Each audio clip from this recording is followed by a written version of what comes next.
Hi everyone, welcome back to another TS Talks podcast. Hope you're all doing good, keeping safe. Now the first topic which I want to speak today is football players receiving racist abuse.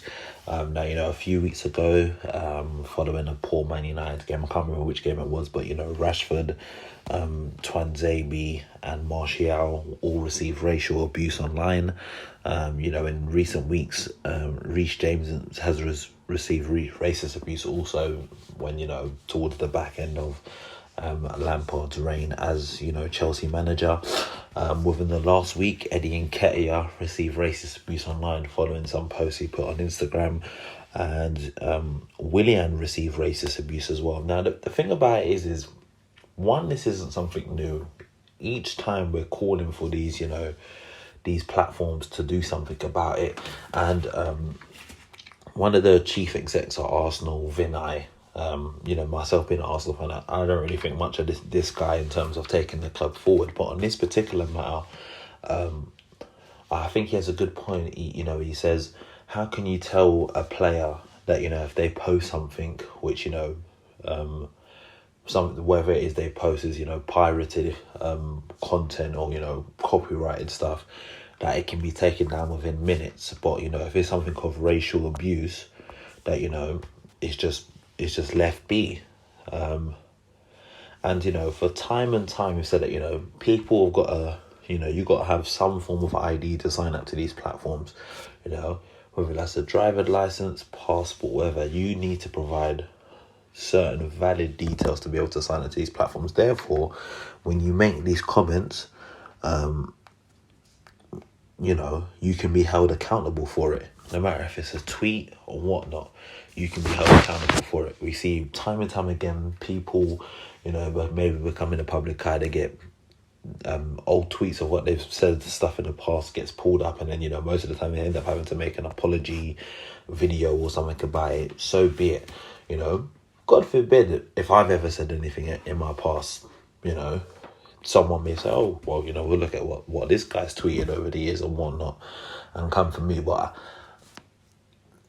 at the end of the day, if you're found guilty of doing something, you need to be held accountable for it. That's just the reality of it. Well, for me, a lot of this is, it's ridiculous. A player could miss a penalty, always getting cussed. Like, I saw with Eddie Nketiah, I think he posted something after the racial thing, like, time for change. And I saw one of the comments was like, oh yeah, time for you to change your club. And I'm thinking, like, cool, you might not like the player, you might not think he's good enough for the club. Cool, doesn't mean that he deserves this sort of abuse. Even a man like Willian, he come to Arsenal, he ain't been good. He had a one good game on the first game of the season. He ain't been good since. Regardless if a man ain't played well, yeah, if you want to say, oh, he's crap, man, he ain't doing well, whatnot, cool. Don't get me wrong, these players are still human beings and stuff, but, you play football in the public eye, you would expect people are going to make certain comments like that. But if a man don't play well, it don't mean you need to bring his colour or anything into it. I see a post of something like, oh, like, you effing monkey, and that's the sort of stuff that winds me up, because a lot of these racist folk that want to talk online wouldn't have the guts to say it in public. Wouldn't have the guts. And you know what? I think the new thing's got to be, when we start finding out who these racist people are, man just got to start calling them out for fighting, bro. That real talk. Like, there was a brother, I don't say the brother, there's some racist mug that came with a disgusting term on Football Terrace, and then man outed him, and I was like, you know what, I rated them for that. But at the same time, man's got to tell them, man, you know what, cool, you want to be racist, like, how about you can't be racist in public, and we can fight and scrap it out. How about that? Because I guarantee you, a lot of these men that have talk over screen and, on tweet and Instagram, they ain't got no talk face to face. Don't get me wrong, there is some men that have talk face to face. And you know what? As much as I don't agree with them, if it was done to me face to face, I'd be willing to scrap it out.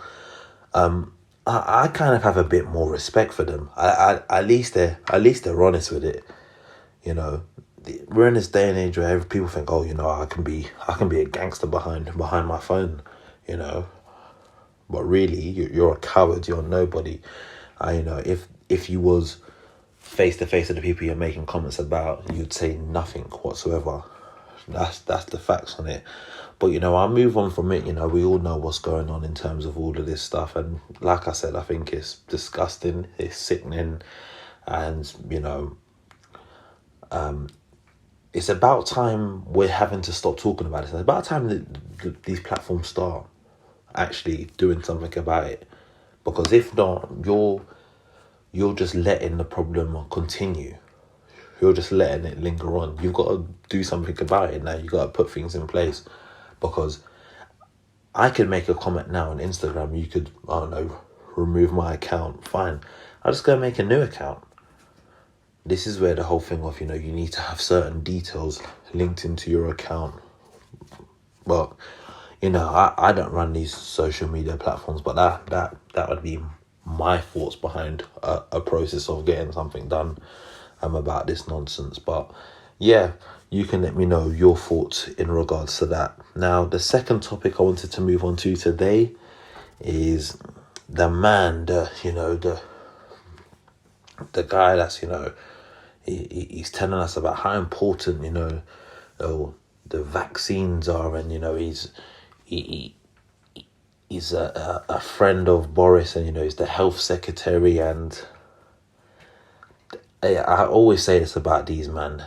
You couldn't trust these men to run you a bath. Ask these men to run you a bath, your bathtub's going to fall apart. These men are so untrustworthy, it's ridiculous. And yeah, I'm talking about Matt Hancock. Now, this guy, the health secretary, the guy that's been talking loads about, you know, this is what we need to do to control the virus and all this sort of stuff and all this stuff and, you know, lockdowns and all this. This guy has been found guilty in the High Court for, you know, acting unlawfully over pandemic contracts and, you know, choosing not to reveal details of the contracts that his department had signed during the pandemic. You've got to be kidding me. Like, man already knew these people weren't trustworthy, but now it's like it's just happening in the open.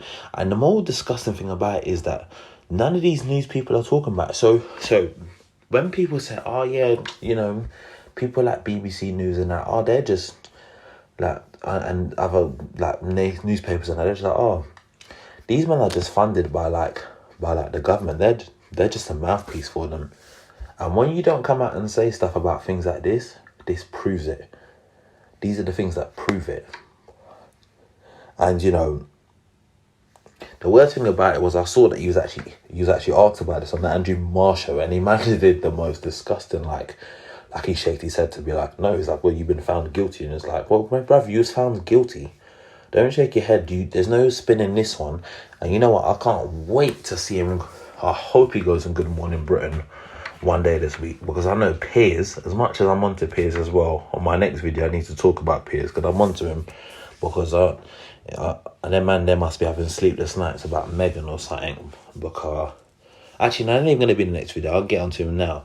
But in this particular subject, I can't wait for Piers to get onto Hancock about this unlawful business, because we all know that man there's unlawful and whatnot. And I think a lot of these government man, you know, when they get told, yeah, today's Good Morning Britain interview, these men must be doing like mad lines of coke or mad drugs or mad drink either before or after the going to thing. It's like, well, you know, that was a long 15 minutes. Just like the woman the other day, I don't remember her name, but my woman all left a Zoom call and said, "Oh, you know, yeah, I've got another meeting to do and all this sort of stuff." So, but yeah, man, hopefully Piers can tear into him this week, and you know, that'll be the only positive I'll be giving Piers at the moment, because all Piers seems to be talking about at the moment is Meghan Markle, bruv. She turned you down. She weren't interested in you. I even see a thing where like Giggs tweeted him and a man blocked him. Like, come on, man. Don't be petty. It's clear as day for everyone to see that you're still holding feelings because my woman turned you down. So be it. Life moves on. Like, just be grown about it, innit? Like, I don't know, man. Like, rejection's a part of life, you know. Usually that's something you might hold deep in your feelings when you're younger or whatnot, but sooner or later, man's got to move on, innit? That's my opinion on it anyways. But, you know, that's it for me today on this one. So, yeah, man, let me know your thoughts and everything, you know, the racism in football, you know, what is the solution to it, you know? I think firstly, like I said, the platform's got to do something. Secondly, man just got to start inviting these racist guys out to the local park, well, whoever park's local to them, and man just get it cracking, innit? God, I think the talking thing over the net's just long. So if man want to fight and get their issues over and done with, a few fisticuffs, you know, two jab hook cross and that, man just get it over and done with, innit? That's my thoughts on it anyways. And then, yeah, man, big health secretary, you know, unlawful, Boris all over the place. Yeah, man, this section of government's done. And when you think that Labour might have the chance to actually, you know, kind of say, yeah, you know what, we can really get onto them now. Keir Starmer's just, I don't know, them man some undercover conservative or something, bruv. Yeah, them man even Labour. Them man tried. He had the one opportunity to tear into them, and he's like, "Oh, I don't think Hancock should resign. Of course he should resign. We should just get sacked then, innit? If he ain't gonna resign, he should just get sacked. You know, anyone else be unlawful at their job, especially in a time like this, you get sacked. But, you know, obviously that particular sort of work is you know, the devil's playground. So yeah, clearly these people will be good. But yeah, that's my thoughts on it, man. Like I said, let me know your thoughts on it in the comment section. Obviously, if you're listening on YouTube, if you're listening on Spotify, then, you know, hit me up on the Instagram, TSTALKS_. And yeah, that's it from me. Peace.